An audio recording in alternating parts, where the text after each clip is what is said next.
Penyokong amanat Hadi ni cakap pun kurang ajar. Aku tahu kau cukup tercabar dengan PAS kan.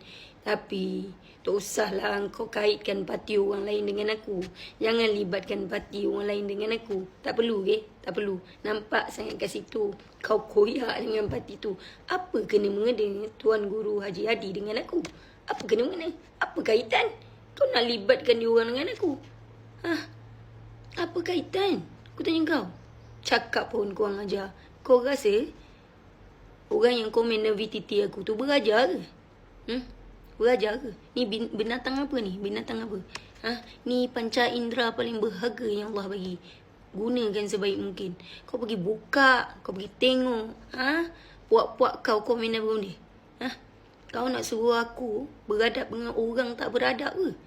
Minta maaf pergi imam. Aku nak beradab dengan orang kurang adab. Tak ada masa. Tak ada masa. Dia masuk dalam VTT aku, komen dalam VTT aku dengan tak ada adab. Kau nak suruh aku jawab dengan beradab. Kau ingat ni apa? Kau ingat ni cerita dongeng ke? Ni dunia nyata.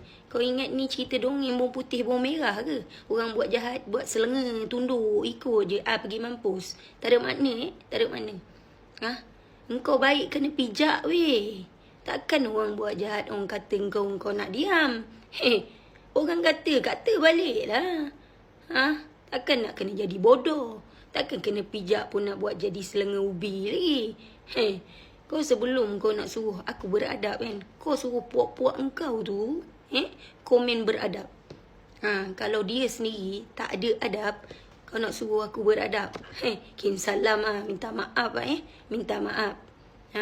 Aku tak pernah kacau puak-puak engkau. Aku tak pernah masuk dalam VTT puak-puak orang. Sebab apa? Aku tak ingin, aku tak hamak. Tapi kenapa puak-puak korang ni suka sangat masuk dalam VTT aku? Sakit hati Sakit hati Sakit hati. Kena patah peti ke? Kena baca kunut nazilah?